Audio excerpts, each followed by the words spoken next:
Hey everybody, this is Paul Robertson. I'm making this quick little video. I'm going to be sending you, it'll be part of a link.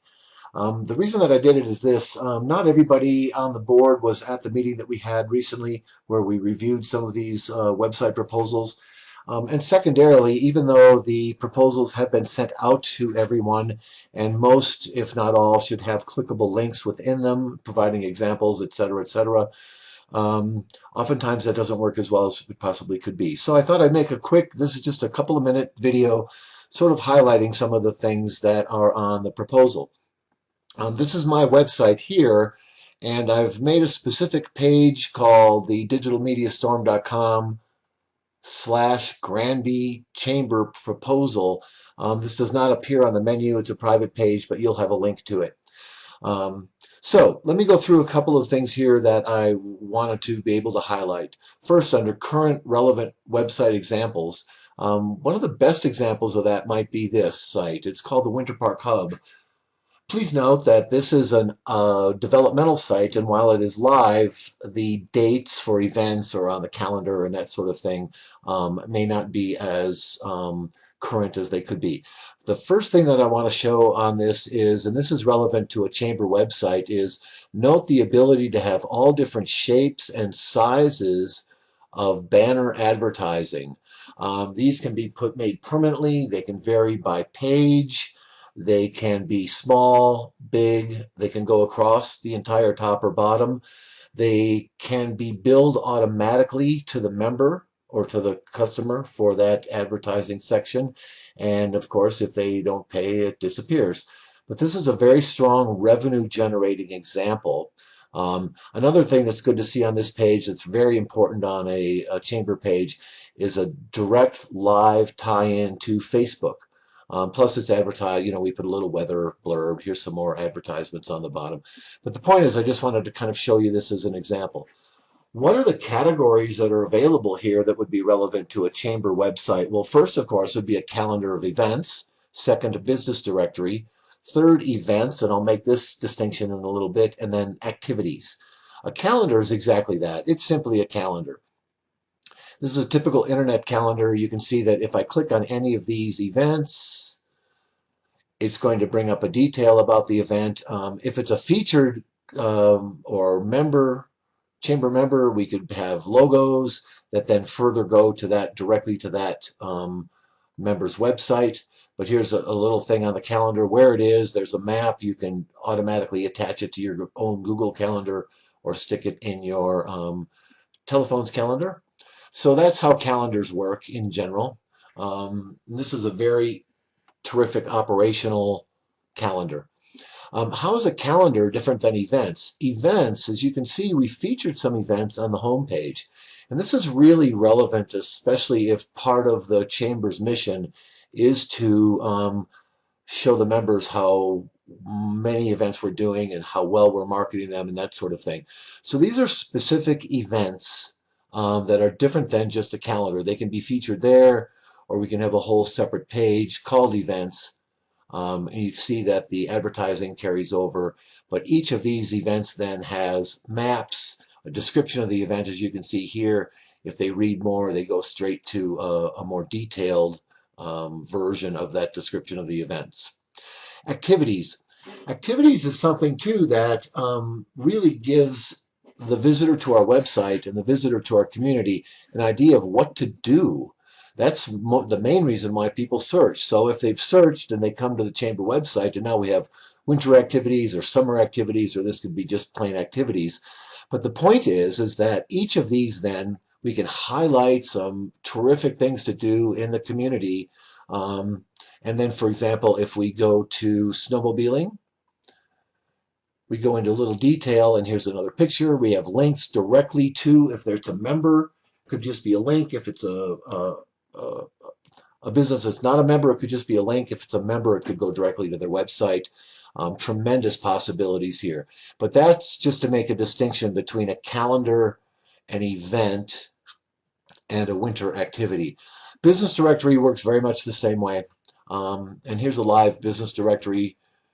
These are businesses in the valley, all the way from Winter Park up to to us. So here's a good example. For example, if I click on restaurants, and this would be a featured, I know that when we looked at the matrix of different qualities that each vendor for their websites had.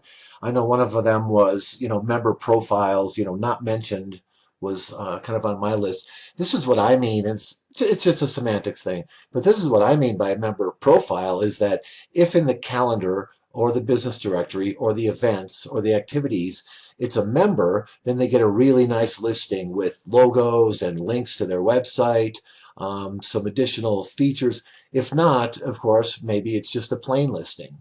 But this is, you can see how well organized. Let me show you the difference. Here's one where there's a difference between, see, a non-member, member, non-member, member. But it's a pretty easy way to see, to kind of make a distinction here. So that's the Winter Park Hub, and I just kind of wanted to start things with that. That's one of these examples here. On a mobile directory example, I'm just going to pull one in from the side. This is what a mobile business directory looks like. This is pretty important because it works with with much more functionality than just a site that turns itself into a phone site. But this is a good example of some things that we can do. If I click on American food, and up comes a map. Here's a featured member, and this would be a difference between featured member, the Brick House, Tab Tavern, Smoke and Mo's, non-featured. So this is a mobile website example of that sort of a thing, of a mobile directory. The text to example, I just want to bring to your attention, if you text the word food demo to this phone number, it will return a link to this mobile website. And it gives you a really good idea of how we can kind of exploit that. Here's a business-specific mobile website example. I'll just bring this in from the side. This is a day spa in Winter Park. So you can see that in the mobile site, if you click on services, then we get its very, very robust, nice mobile website. Tap to call directly to them. Find us includes a map. So this is exactly what people want when they're looking for a service from a chamber or things that we can possibly do. Another quick example I want to show you is an event-specific mobile website. And this could be, imagine this, if it was for Court of the West Days or whatever. This is a mock-up that I did for the Grand Winter Sports Carnival several years ago. But the nice thing about this is not only you can see how it's pretty robust, but this is where it gets to be interesting for revenue. Here's sponsorship. So the primary sponsors, a list of all the sponsors. These could be clickable links that go to their website or provide a touch to call or something like that. But it's a really nice way to show how we have what's called an event-specific mobile website. That can also be used with one of those text too. So we could have text winter to this number in a written printed advertisement, and it would lead this so that visitors who are coming to our area and using mobile phones or tablets might have a much more relevant experience. All right, I want to talk a little bit about content syndication. I wrote an article some time ago about Kathy and the chamber. Here's what's an interesting thing. Let's see if here we go. Okay, this is a report of all the places that article went to. This gets to be really relevant later when we talk about syndicating blog, taking things beyond just Facebook or Twitter.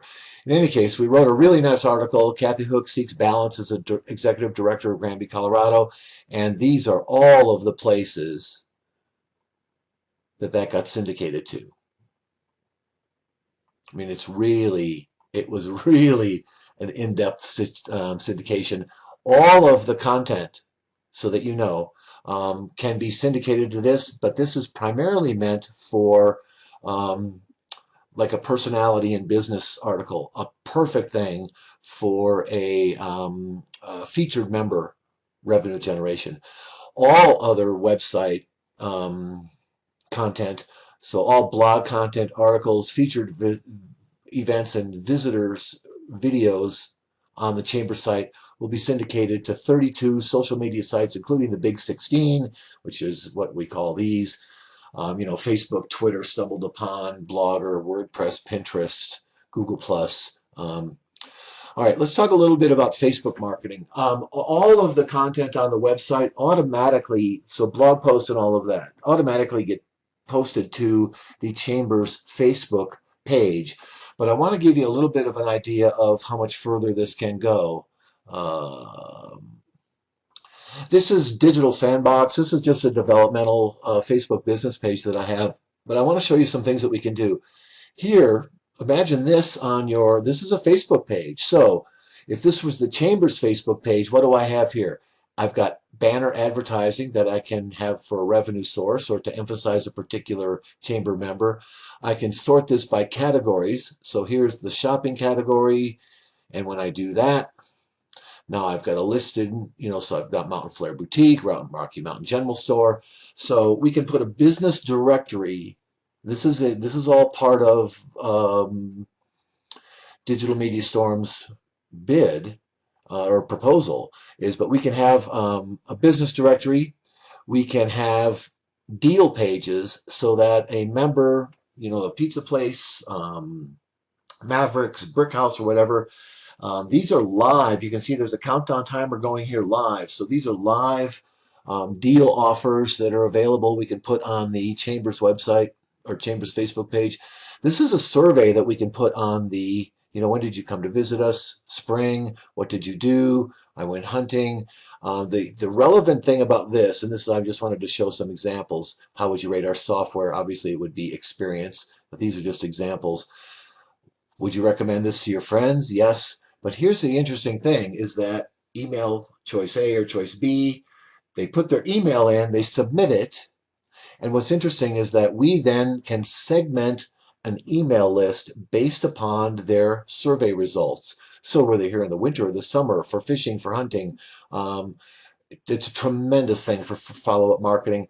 And then this is just the sort of thing that we can have. If this was a travel guide about visiting Granby or visit the national park, whatever, but relevant to Facebook, they put their email address, and we capture that, it automatically links to a page so they can download a travel guide or a calendar or whatever.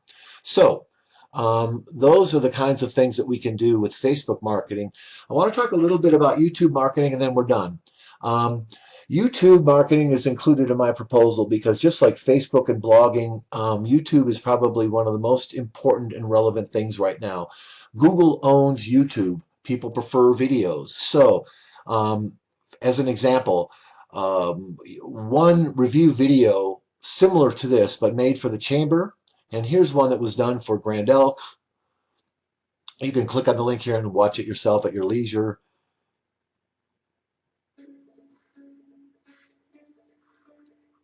We strive to provide our customers with the best service possible. So when we get a 5-star review... So what I'm seeing is Chambers doing things like that about the Chamber of Commerce in Granby, Colorado, made my vacation by the information that they gave me about where to stay and what to do. Other YouTube marketing things that are pretty important. If you search 4-bed, 4-bath in even straight Google, here are videos that I produced and put up. You can see way back in December, over a year ago, December 2013, and they're still sticking. These are the top results, not in video search or YouTube search, but Google search for 4-bed, 4-bath Granby Ranch. Above Ski Granby, above VRBO, above all of these Trulia, all of these real estate specific major websites, up comes these. Another good example, if you go to YouTube itself and search Granby, Colorado, the #1 choice that comes up is seasons in Granby, Colorado.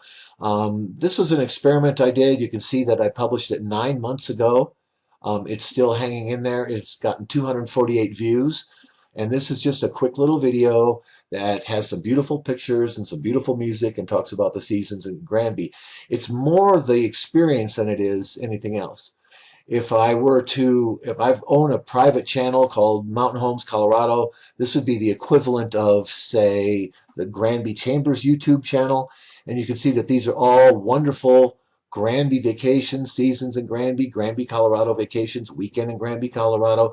These are all things that I did over 9 months ago just to kind of see how things would run and to kind of season these videos a little bit. Here's an interesting thing to do. Go to YouTube, search things to do in Granby, and the #1 video to come up is one that I placed here, things to do in Granby, Colorado, over 9 months ago, and it's still the #1 ranking video up there. I'll just pop through here a little bit. It's basically just a slideshow. It can be tweaked, but I just wanted to show you kind of an example of how these things work. Okay? Make sense? All right. So that's just kind of a quick wrap. I wanted you to be able to see where all of these links went, why they made a difference, what they then, and that all of this was included in the proposal that I made. There's only one more thing that I want to bring up, and that is this. When you looked at the proposal summary matrix that was put out for the meeting, it did get a little confusing because some things are included, some things were not, some things were asked for. So here's a little quick summary. Vendor 1, Vendor 2, Vendor 3. When you start to add website design, basic SEO, everybody had a $500 number in there for photos because that's kind of a draw that people could make to get stock photos.